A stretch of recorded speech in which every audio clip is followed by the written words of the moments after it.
भारतवर्ष की महान महिलाओं में से एक सती अनसुईया को 5 पतिव्रता पत्नियों में स्थान मिला हुआ है। द्रौपदी, सुलक्षणा, सावित्री और मंदोदरी को भी पतिव्रता पत्नी माना जाता है। आओ जानते हैं सती अनसुईया की कथा।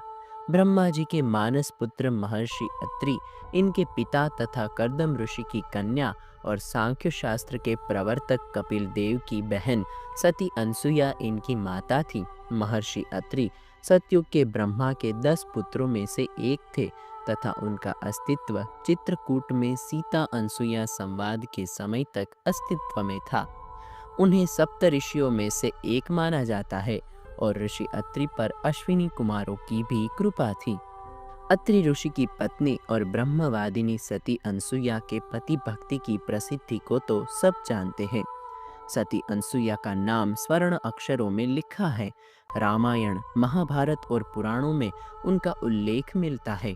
नारद जी जब लक्ष्मी, सरस्वती और पार्वती के पास पहुंच और उन्हें अत्रि महामुनि की पत्नी अनसुईया के असाधारण पातिव्रत्य के बारे में बताया, तब इन पर तीनों देवियों के मन में अनसुईया के प्रति ईर्ष्या का जन्म होने लगा।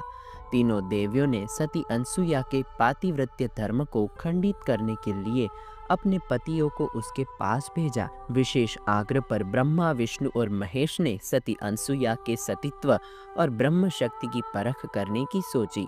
जब अत्रि ऋषि आश्रम से कहीं बाहर गए थे, तब ब्रह्मा, विष्णु और महेश यतियों का भेष धारण करके अत्रि ऋषि के आश्रम में पहुंचे और भिक्षा मांगने लगे। अतिथि सत्कार की परंपरा के चलते हुए सती अनसुईया ने त्रिमूर्ति का उचित रूप से स्वागत करके उन्हें खाने के लिए निमंत्रित किया, लेकिन यतियों के भेष में त्रिमूर्ति ने एक स्वर में कहा कि जब तुम नग्न होकर भोजन परोसोगी तभी हम भोजन करेंगे।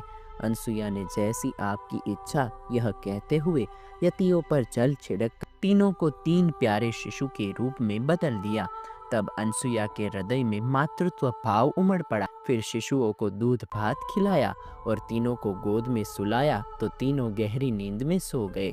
अनसुईया माता ने तीनों को झूले में सुलाकर कहा, तीनों लोकों पर शासन करने वाले त्रिमूर्ति मेरे शिशु बन गए, मेरे भाग्य को क्या कहा जाए। फिर वह मधुर कंठ से लोरी गाने लगी। उस समय कहीं से एक सफेद बैल आश्रम में पहुंचा। एक विशाल गरुड़ पंख फड़फड़ाते हुए आश्रम पर उड़ने लगा और एक राजहंस कमल को चोंच में लिए हुए आया और आकर द्वार पर उतर गया। यह नज़ारा देखकर नारद, लक्ष्मी, सरस्वती और पार्वती आ पहुँचे। नारद ने विनय पूर्वक अनसुईया से कहा, माते, अपने पतियों से संबंधित प्राणियों को आपके द्वार पर देखकर ये तीनों देवियां यहाँ पर आ गई है। ये अपने पतियों को ढूंढ रही थी। इनके पतियों को कृपा करके इन्हें सौंप दीजिए। अनसुईया ने तीनों देवियों को प्रणाम करके कहा, माताओं, झूले में सोने वाले शिशु अगर आपके पति है तो इनको आप ले जा सकती है। लेकिन जब तीनों देवियों ने तीनों शिशु को देखा तो एक समान लगने वाले तीनों शिशु गहरी निद्रा में सो रहे थे। इस पर लक्ष्मी, सरस्वती और पार्वती भ्रमित होने लगी। नारद ने उनकी स्थिति जानकर उनसे पूछा, आप क्या अपने पति को पहचान नहीं सकते? कृपया आप हास्य का पात्र न बने और जल्दी से अपने अपने पति को गोद में उठा लीजिए। देवियों ने जल्दी में एक एक शिशु को उठा लिया। वे शिशु एक साथ त्रिमूर्ति के रूप में खड़े हो गए। तब मालूम हुआ कि सरस्वती ने शिवजी को, लक्ष्मी ने ब्रह्मा को और पार्वती ने विष्णु को उठा लिया है। तीनों देवियां शर्मिंदा होकर दूर जा खड़ी हो गई। उस समय अत्रि महर्षि अपने घर लौट आए। अपने घर त्रिमूर्ति को पाकर हाथ जोड़ने लगे।